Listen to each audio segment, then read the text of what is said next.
मैं कोई चवन्नी नहीं जो पलट जाऊं, यह कहना है राष्ट्रीय लोकदल के मुखिया जयंत चौधरी का। भारतीय जनता पार्टी जब उनको कह रही है कि हमको ज्वाइन कर लीजिए। दरअसल पहले चरण में 10 फरवरी को मतदान होना है और उसके पहले जोड़ तोड़ की राजनीति तेज हो गई है। भारतीय जनता पार्टी की तरफ से पश्चिमी उत्तर प्रदेश की कमान संभाली है भाजपा के वरिष्ठ नेता अमित शाह ने, जिन्होंने 2017 में पूरे प्रदेश की कमान संभालते हुए भाजपा को 300 प्लस के आंकड़े को आसानी से पार करवाया था। इस बार पश्चिमी उत्तर प्रदेश खास करके भारतीय जनता पार्टी चुनौती की तरह ले रही है और इसी दौरान सुनने में आया है कि जाट नेताओं के साथ संवाद करने गए अमित शाह ने कहा है कि जयंत चौधरी गलत घर में चले गए हैं।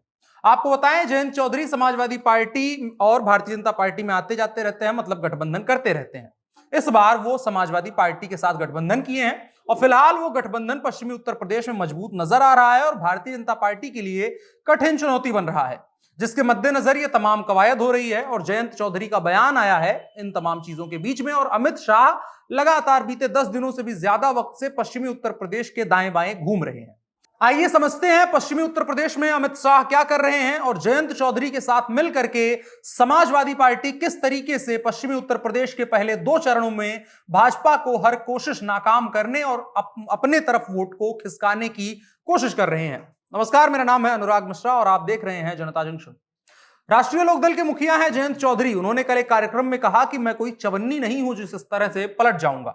मैंने सोच समझ करके फैसला लिया है। फैसला यह है कि जयंत चौधरी इस बार समाजवादी पार्टी के साथ उत्तर प्रदेश विधानसभा चुनाव 2022 के गठबंधन में है और पश्चिमी उत्तर प्रदेश में किसान आंदोलन समेत किसानों की तमाम समस्याओं को मुद्दा बनाते हुए भारतीय जनता पार्टी के विजय रथ को रोकने की पूरी तैयारी में बैठ गए हैं। और आप अंदाजा पश्चिमी उत्तर प्रदेश में जयंत चौधरी की मजबूती का इस बात से लगा सकते हैं कि देश के गृह मंत्री अमित शाह, जो पिछली बार पूरे प्रदेश की कमान संभाल रहे थे, वो इस बार भारतीय जनता पार्टी उनको खास करके पश्चिमी उत्तर प्रदेश की 100 सीटों वाली जाट बेल्ट को संभालने का जिम्मा दे दिया है।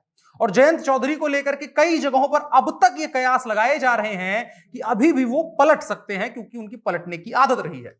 लेकिन जयंत चौधरी ने मंच से साफ कर दिया है कि मैं पलटने वाला नहीं हूं।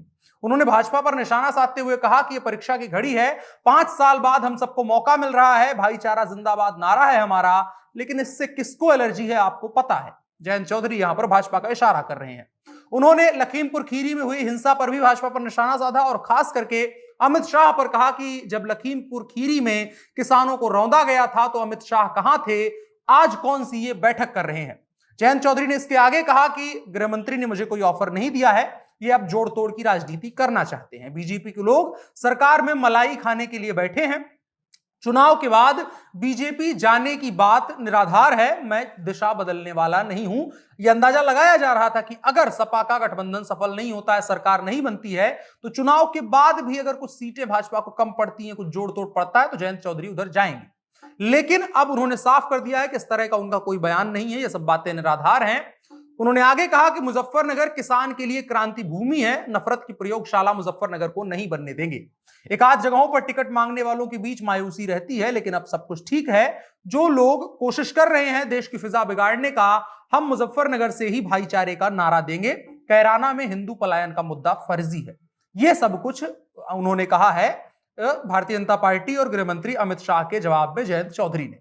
अब आइए समझते हैं कि अमित शाह पश्चिमी उत्तर प्रदेश में कर क्या रहे हैं। अब देखिए, 113 विधानसभा सीटें हैं जिन पर पहले और दूसरे चरण में मतदान होना है। 2017 में जब अमित शाह पूरे प्रदेश की चुनाव की जिम्मेदारी संभाले थे, तब इस दोनों चरण में भाजपा को 91 सीटों पर जीत मिली थी और समाजवादी पार्टी के हिस्से में महज 17 सीटें ही आई थी।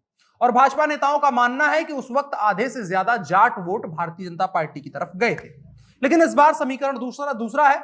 पश्चिमी उत्तर प्रदेश तीनों कृषि कानूनों की वजह से, 1 साल तक चले आंदोलन की वजह से बदला हुआ है।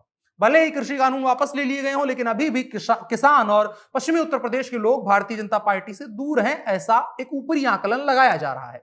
और अमित शाह इसी कवायद में लगे हुए हैं कि किस तरीके से जाट वोटर और अन्य वर्गों का वोटर किसान आंदोलन के 1 साल से ज्यादा के वक्त को भूल करके एक बार फिर से भारतीय जनता पार्टी के साथ आए और उत्तर प्रदेश में एक बार फिर से कमल खिलाने में अपना योगदान दे।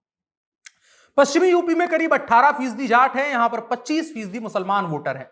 पहले माना यह जाता था कि जाट और मुसलमान ये दोनों एक साथ वोट करते हैं, लेकिन 2013 का हुआ मुजफ्फरनगर दंगा, उसके बाद तस्वीरें और स्थितियां तेजी से बदली। 2017 में भाजपा के पक्ष में जाट एक तरफा खड़े हो गए। जैसा पहले कभी नहीं हुआ था। 2014 के लोकसभा चुनाव में भी भारतीय जनता पार्टी उतना पोलराइजेशन नहीं कर पाई थी, लेकिन 17 में भाजपा के पक्ष में लगभग जाट वोट आ गया। इस बार समाजवादी पार्टी और आरएलडी मिलकर के चुनाव लड़ रहे हैं और किसान आंदोलन में सक्रिय रहे कई लोगों ने इस गठबंधन के पक्ष में भी बोला है। भारतीय किसान यूनियन के नेता राकेश और नरेश टिकैत दोनों ने इस गठबंधन को पहले समर्थन देने की बात कही, लेकिन जब भाजपा ने अपने नेता जो पश्चिमी उत्तर प्रदेश के कद्दावर नेता हैं संजीव बलियान, केंद्र में मंत्री है, उनको टिकैत से मिलने भेजा तो उसके बाद सारी जो परिस्थितियां थी, बयान थे, बदल गए।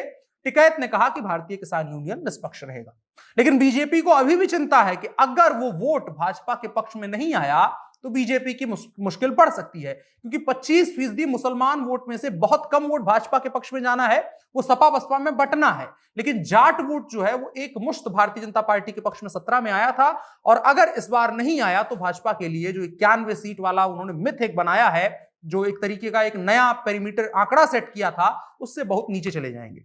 इसीलिए भाजपा के सीनियर नेता जाट नेताओं से मुलाकात कर रहे हैं। यूपी दौरे में सभी भाजपा के नेता सभी जाट समुदाय के नेताओं से 1-to-1 मिल रहे हैं। डोर टू डोर कैंपेन चल रहा है। सूत्रों के मुताबिक जिन नेताओं को बुलाया गया है, अमित शाह इनमें से कई जो नेता थे उनसे 2017 में मिले थे। दरअसल वेस्ट यूपी के पहले चरण का मतदान 11 जिलों में 58 सीटों पर 10 फरवरी को होगा और दूसरे चरण का 9 जिलों की 55 सीटों पर 14 फरवरी को वोट पड़ने हैं। ये तमाम वो तस्वीरें हैं, और इसके बाद अमित शाह की जो रैली है वो गुपचुप तरीके से, एक तरीके से जो रैली नहीं कही जाएगी, इसको डोर टू डोर कैंपेन कहा जाएगा, वो गुपचुप तरीके से छोटे छोटे गांवों में, कस्बों में जा करके 10, 20, 50 की संख्या में लोगों के साथ बैठ करके बातचीत की जा रही है और अपने फेवर में वोट को लाने की कोशिश की जा रही है। और जो ये सबसे बड़ी बात इसमें है कि अमित शाह इस बार उन्हीं नेताओं के साथ कैंपेन फिर से कर रहे हैं जिनके साथ 2017 में कर रहे थे।